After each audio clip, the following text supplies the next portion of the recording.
प्रिय मित्रों, दर्शकों तथा मेरी पुस्तकों के पाठकों, मैं भारतीय राज्य व्यवस्था के अंतर्गत भारतीय संविधान की विशेषता पर एक लेक्चर दिया था तथा कुछ प्रमुख और आधारभूत विशेषताएं विवेचन के लिए शेष रह गई थी।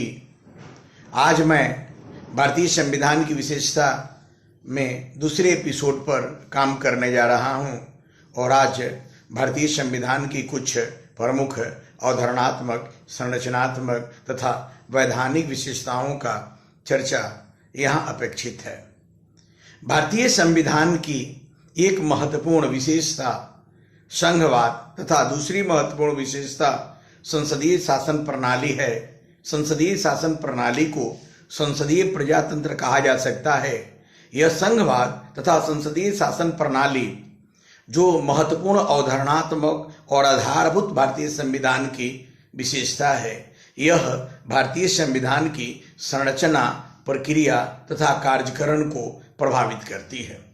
वस्तुतः हमारे संविधान निर्माताओं ने इन्हीं दो प्रमुख अवधारणाओं के परिप्रेक्ष्य में भारतीय संविधान की रूपरेखा, कार्यकरण को निर्धारित करने का सफल प्रयास किया है और हमारी शासन व्यवस्था इन्हीं मूल मान्यताओं को आधार बनाकर कार्यों को निष्पादित करती है। भारत में संघात्मक व्यवस्था है। अमेरिका, कनाडा, ऑस्ट्रेलिया, स्विट्जरलैंड जैसे दूसरे देशों में भी संघात्मक व्यवस्था है। भारत की जो संघात्मक व्यवस्था है उन देशों से अलग स्वरूप की है, इसलिए अनोखा है। भारत में संघवाद है क्योंकि संघवाद की जो मानक विशेषताएं हैं वह भारत में उपस्थित है। भारतीय राज्य व्यवस्था के अंतर्गत उन मानक विशेषताओं को देखा जा सकता है।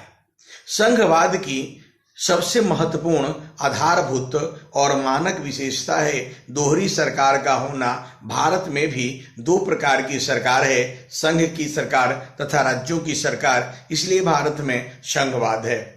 संघवाद के अनुरूप भारत में संघ और राज्यों के बीच में शक्तियों का विभाजन किया गया है। हम आगे देखेंगे जब संघवाद की विस्तृत चर्चा करेंगे कि कनाडा से प्रभावित होकर भारतीय संविधान के अंतर्गत संघ और राज्यों के बीच में शक्तियों के विभाजन के लिए 3 सूचियों को 7वीं अनुसूची के अंतर्गत प्रस्तुत किया गया है। संघ सूची, समवर्ती सूची और राज्य सूची। स्पष्ट है कि संघवाद के अनुरूप भारत में संघ और राज्यों के बीच में शक्तियों का विभाजन है।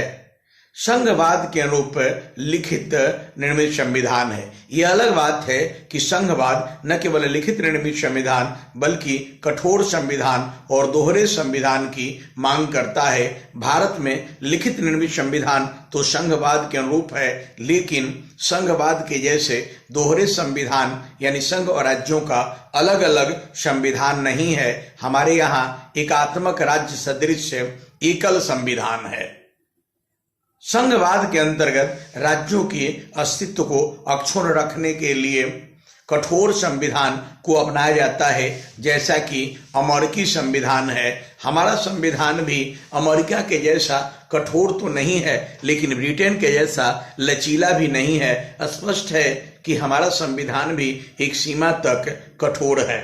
वस्तुतः भारतीय संविधान में, जैसा कि हमने संविधान संशोधन में बताया, कठोरता और लचीलापन के बीच का रास्ता को अख्तियार किया गया है, लेकिन हमारे यहाँ संघवाद के जैसे संविधान लिखित निर्मित है। संघवाद के अंतर्गत न्यायपालिका की सर्वोच्चता के सिद्धांत को अपनाया जाता है। भले अमेरिका जैसा भारतीय संविधान में न्यायिक सर्वोच्चता के सिद्धांत की घोषणा नहीं की गई है, लेकिन न्यायिक पुनरावलोकन जरूर है और न्यायिक पुनरावलोकन के आधार पर व्यवहारिक रूप में भारत में न्यायिक सर्वोच्चता का सिद्धांत कार्य करता है। स्पष्ट है कि जो संघवाद की यह मानक विशेषताएं हैं वह भारत में है। स्पष्ट है कि भारत में जो संघवाद है वह कुछ ऐसी विशेषताओं को जरूर लिए हुए है जो संघवाद से अलग भी दिखता है। तभी तो डीडी बसु ने कहा कि भारत में संघात्मक और एकात्मकता का सम्मिश्रण है, या एम.बी. पायली ने कहा कि भारतीय संविधान शरीर से संघात्मक और आत्मा से एकात्मक है, या सबसे सटीक तो केसीवेयर ने कहा कि भारत अर्ध संघात्मक है, या भारतीय संविधान में अर्ध संघात्मकता है। चूंकि एक तरफ जहां भारत में संघवादी विशेषताएं, मानक विशेषताएं दृष्टिगोचर होती है, वहीं दूसरी तरफ हम देख रहे हैं कि अनेक ऐसी विशेषताएं हैं जो संघवाद से अलग दिखती है, जैसे आपातकालीन प्रावधान, अवशिष्ट शक्ति का केंद्र में होना, राज्यों के संवैधानिक प्रमुख के रूप में राज्यपाल का होना जिसकी नियुक्ति केंद्र सरकार के द्वारा किया जाना, एकल संविधान का होना, एकल नागरिकता का होना, संविधान संशोधन में संसद की सर्वोच्चता का होना, इन तमाम बातों से अखिल भारतीय सेवा भी है। इन तमाम बातों से एकात्मकता या एकात्मक राज्य की विशेषताएं दृष्टिगोचर होती है। इसीलिए तो भारत का जो संघवाद है अपने आप में अनोखा संघवाद है। भले कनाडा, ऑस्ट्रेलिया और अमेरिका की संघवाद की कुछ विशेषताएं जरूर यहाँ पर स्वीकार की गई है, लेकिन भारतीय संविधान की यह संघात्मक विशेषता अपने आप में अनोखी है, विशिष्ट है। भारत में एक तरफ संविधान की विशेषता के रूप में यदि संघवाद की चर्चा अपेक्षित है, तो दूसरी तरफ संसदीय शासन प्रणाली, जिसे संसदीय प्रजातंत्र कहा जाएगा, वह भी है। और संसदीय प्रजातंत्र के अंतर्गत दो प्रकार की कार्यपालिका होती है, एक नाम मात्र कार्यपालिका और दूसरी वास्तविक कार्यपालिका। हमारे यहाँ भी हमारा राष्ट्रपति संघ में नाम मात्र का है और मंत्रिपरिषद, जिसका प्रमुख प्रधानमंत्री होता है, वास्तविक है।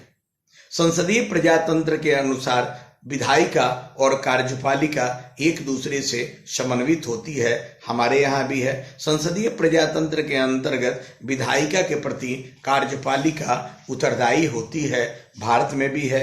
और संसदीय प्रजातंत्र के अंतर्गत राजनीतिक स्वजातीयता का सिद्धांत होता है, भारत में भी है। स्पष्ट है कि भारतीय संविधान की एक विशेषता संसदीय प्रजातंत्र की प्रणाली पर आधारित होना, प्राथमिक तौर पर मौलिक रूप में उसे स्वीकार करना है। भारत की जो संसदीय प्रजातंत्र है वह ब्रिटिश संसदीय प्रजातंत्र जैसा नहीं है। ब्रिटेन में जो संसद सर्वोच्च है और संसद द्वारा बनाए गए कानून को दूसरी कोई सरकार के अंग के द्वारा समीक्षा नहीं की जाती, यानी ब्रिटेन में न्यायिक पुनरावलोकन नहीं है। ब्रिटेन में संसद जो कानून बना देती है वो अंतिम होता है। कहा तो यह जाता है, जैसा कि डी लोमे ने कहा, कि ब्रिटिश संसद जो चाहे वह कर सकती है, केवल स्त्री को पुरुष और पुरुष को स्त्री बनाना छोड़कर।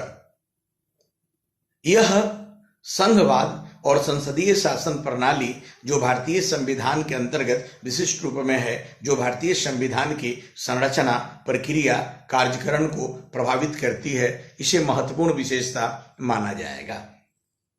भारतीय संविधान की यदि हम वैधानिक विशेषताओं की चर्चा करें तो हम सबसे पहले कानून के शासन की बात करते हैं।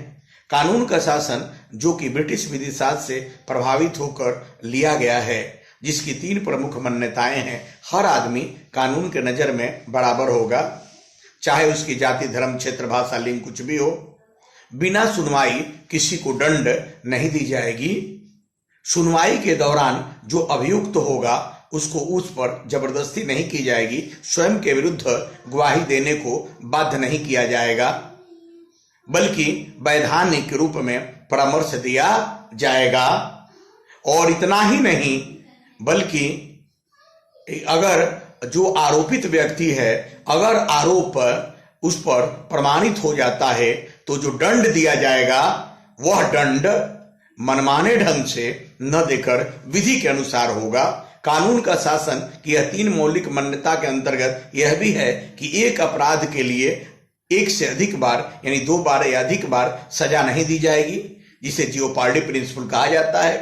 और बाद के कानून पूर्व के अपराध पर लागू नहीं होंगे, जिसे एक्स फैक्टर लॉ कहा जाता है। यह विधि के शासन की विशेषता है और भारतीय संविधान के अंतर्गत विधि के शासन के सिद्धांत को लिया जाता है और ब्रिटिश विधिशास्त्र से प्रभावित होकर यह लिया गया है और यह भारतीय संविधान की सर्वाधिक महत्वपूर्ण वैधानिक विशेषता है। भारतीय संविधान के अंतर्गत न केवल एक तरफ विधि का शासन है, बल्कि विधि के समान संरक्षण के सिद्धांत को भी अमेरिकी विधिशास्त्र से प्रभावित होकर स्वीकार किया गया है, जिसके अंतर्गत प्रत्येक व्यक्ति विधि के समक्ष समान होगा, किसी के साथ किसी प्रकार की भेदभाव नहीं की जाएंगी। यह दोनों महत्वपूर्ण विशेषता है। न्यायिक पुनरावलोकन भी भारतीय संविधान की वैधानिक विशेषता है। न्यायिक पुनरावलोकन भारत में जो स्वीकार की गई है वह बहुत ही व्यापक है।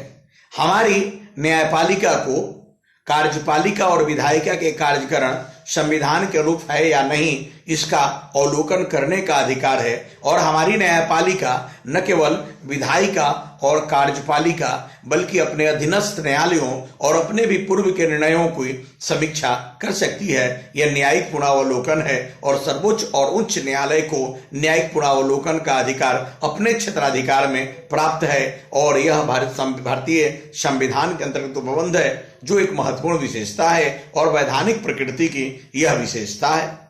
भारतीय संविधान के अंतर्गत एक वैधानिक विशेषता के रूप में शक्ति पृथक्करण सिद्धांत को भी रखा जा सकता है। हम यह जानते हैं कि फ्रेंच स्कॉलर मोंटेस्क्यू के द्वारा शक्ति पृथक्करण सिद्धांत प्रतिपादित किया गया और अमेरिका दुनिया का पहला राज्य हुआ जिसने शक्ति पृथक्करण सिद्धांत को लिया और भारत में भी अमेरिका जैसा तो नहीं लेकिन आंशिक रूप में शक्ति पृथक्करण सिद्धांत को स्वीकार किया गया है। भारतीय संविधान के भाग 4 अनुच्छेद 50 के अंतर्गत शक्ति पृथक्करण सिद्धांत को आंशिक रूप में लिया गया है, जहां न्यायपालिका सरकार के अन्य दो अंगों से अलग होकर निष्पक्ष, स्वतंत्र और एकीकृत होकर कार्यों का निर्वहन करती है या न्यायपालिका सरकार के दो अंगों से पृथक है। यह वैधानिक विशेषता शक्ति पृथक्करण सिद्धांत भी है। भारतीय संविधान के अंतर्गत न्यायपालिका के द्वारा प्रतिपादित एक वैधानिक और न्यायिक प्रकृति की जो विशेषता है वह संविधान के मूल ढांचा का सिद्धांत है। केशवानंद भारती वाद के अंतर्गत सर्वोच्च न्यायालय के द्वारा संविधान के मूल ढांचा का सिद्धांत दिया गया, जिसके अंतर्गत बताया गया कि संसद पूरे संविधान में संशोधन कर सकती है, लेकिन उनके संशोधन से संविधान की मौलिक अवधारणाएं, मौलिक ढांचा परिवर्तित नहीं होनी चाहिए। यहां कलर इसी सिद्धांत से आगे चलकर कंसेप्ट ऑफ कलरफुल लेजिस्लेशन का कंसेप्ट आया और इससे भी स्पष्ट हो गया कि हमारी संसद को जो अधिकार दिए गए हैं, अगर वो उस परिप्रेक्ष्य में भी जो सूची और विषय वस्तु निर्धारित है, अगर कोई ऐसी विधि बनाती है जिससे दूसरी मौलिक अवधारणाएं अगर आच्छादित होती है, उसे छिपती है, उसकी परिछाई से विपरीत रूप में प्रभावित होती है, तो उस लेजिस्लेशन को अमान्य घोषित हमारी न्यायपालिका कर सकती है। स्पष्ट है कि भारतीय संविधान की एक विशेषता जो न्यायपालिका द्वारा बाद में लाई गई वह संविधान की मूल ढांचा का सिद्धांत है और उसी के परिप्रेक्ष्य में concept of the colourful legislation है। यह भारतीय संविधान की वैधानिक विशेषताएं हैं। भारतीय संविधान की इसके अतिरिक्त अन्य विशेषताओं में कुछ महत्वपूर्ण प्रावधान को भी रखा जा सकता है, जैसे मौलिक अधिकारों का उपबंध। भारतीय संविधान के भाग 3 अनुच्छेद 12 से लेकर 35 तक के अंतर्गत मूल संविधान में 7 प्रकार के, लेकिन बाद में चलकर 6 प्रकार के मौलिक अधिकार संविधान में उपबंधित हैं। मौलिक अधिकारों को मौलिक कहा जाता है क्योंकि अनिवार्य प्रकृति के हैं। इनके बगैर व्यक्ति के व्यक्तित्व का विकास नहीं हो सकता है। यह मूल विधि हैं तथा न्याय योग्य, जस्टिसिएबल नेचर का है। इतना ही नहीं, यह प्रकृति से निषेधात्मक भी है, इसलिए भी यह मौलिक है। संविधान की मूल ढांचा मान लिया गया है, इसलिए भी मौलिक है। मैं जब मौलिक अधिकार पर काम करूंगा तो न केवल अधिकार बल्कि मौलिक अधिकार और अनुच्छेदगत विश्लेषण को भी मैं करूंगा। भारतीय संविधान की विशेषता के अंतर्गत एक तरफ यदि अमेरिका से प्रभावित होकर मौलिक अधिकारों का भाग 3 के अंतर्गत उपबंध किया गया है, तो दूसरी तरफ भाग 4 के अंतर्गत आयरलैंड के संविधान से प्रभावित होकर राज्य की नीति के निर्देशक तत्वों की भी चर्चा अनुच्छेद 36 से लेकर 51 के बीच में की गई है, जिसमें उदारवादी, गांधीवादी, समाजवादी और कुछ भारतीय परिप्रेक्ष्य में विशिष्ट प्रकार की विचारधारा का प्रभाव परिलक्षित होता है। भारतीय संविधान के अंतर्गत आपातकालीन प्रावधान भी किया गया है। भाग 18 के अंतर्गत 3 प्रकार के आपात जर्मनी के बीमर संविधान से प्रभावित होकर किया गया है। यह भारतीय संविधान की महत्वपूर्ण विशेषता है। भारतीय संविधान में भाग 2 के अंतर्गत अनुच्छेद 5 से 11 तक नागरिकता विषयक उपबंध किए गए हैं और उसके अतिरिक्त भी नागरिकता विषयक नियम बनाए गए हैं। मैं उन पर अलग से काम करूंगा, लेकिन यह स्पष्ट है कि हमारे यहाँ एकल नागरिकता के सिद्धांत को अपनाया गया है। यह ठीक है कि अमेरिकी संघवादी व्यवस्था में संघवाद की यह मांग है कि दोहरी नागरिकता होनी चाहिए। हमारे यहाँ एकल नागरिकता के सिद्धांत को अपनाया गया है और यह एकात्मक राज्य सदृश भले ही विशेषता है, लेकिन यह संघवादी मान्यता को किसी रूप में विपरीत नहीं होती, बाधित नहीं करती।